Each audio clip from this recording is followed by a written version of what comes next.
Dalam membuat konten marketing, terdapat 4 tema konten yang bisa Anda gunakan. Ada educate, ada inspire, entertain, kemudian convince. Itu tema. Sedangkan format itu juga bisa berbagai macam gitu. Bisa printed atau yang dicetak begitu, bisa audio, bisa visual maupun audio visual. Untuk menentukan tema dan format yang tepat, perhatikan dulu hal-hal berikut. Misal, konten itu harus selalu relevan dengan kehidupan sehari-hari audiens, agar ada keterikatan emosional di sana. Gitu. Jadi kalau misalnya tidak relevan isinya, tentunya konten tersebut akan diabaikan atau tidak akan diingat lah kasarnya. Kemudian yang kedua, konten yang efektif itu mempunyai alur yang mencerminkan nilai dan karakteristik dari brand. Jadi nggak akan jauh-jauh dari PDB atau positioning, differentiation, dan brand dari perusahaan. Kemudian yang ketiga, format konten yang dipilih itu harus sesuai dengan aksesibilitas dan visibilitas dari target audiensnya. Misalnya target audiens yang sukanya buka Facebook tentunya tidak efektif bila kita menyajikan kontennya di YouTube. Karena dua channel yang berbeda. Jadi benar-benar format dan tema yang tadi sudah dipilih itu sesuai dengan aksesibilitas dan visibilitas dari target audiens yang kita tuju. Sekarang kita bahas tentang educate. Jadi seperti apa sih contoh-contoh konten di tema educate? Konten edukasi itu biasanya berupa konten untuk memperkenalkan sebuah produk. Bagaimana cara pakainya, how to, kayak tutorial. Gitu. Objektifnya apa? Ya objektifnya jelas untuk memberitahu sebuah informasi. Formatnya bisa berbagai macam, bisa video, audio, visual, ilustrasi, infografis.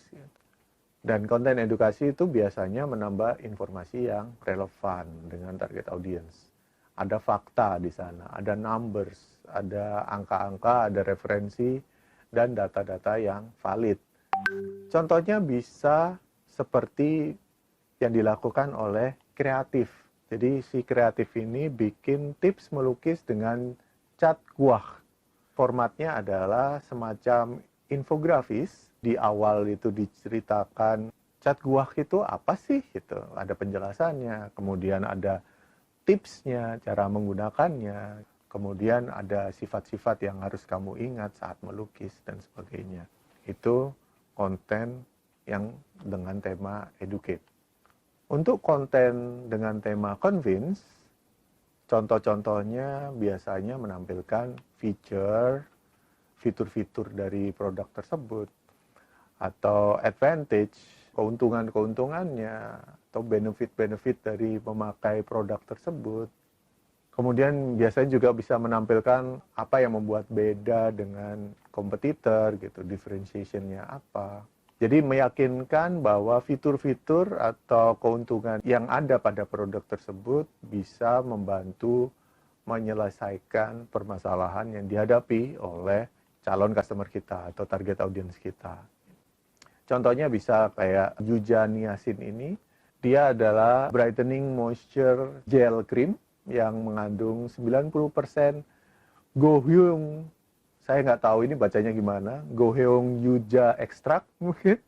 Jadi ini sifatnya dengan menyajikan data-data seperti ini, ada kandungan seperti ini, itu membantu meyakinkan calon penggunanya untuk memakai Yuja Niacin ini gitu. Kemudian untuk tema inspire, contohnya tidak hanya menampilkan figur-figur yang dipilih oleh brand atau brand ambassador, tapi juga bisa berdasarkan produk yang dipakai banyak orang atau mengimpress banyak orang. Seperti yang dilakukan oleh industri kecantikan yang tidak hanya menggunakan wanita-wanita berkulit putih, tapi sekarang wanita-wanita dengan tone kulit gelap juga bisa ditampilkan.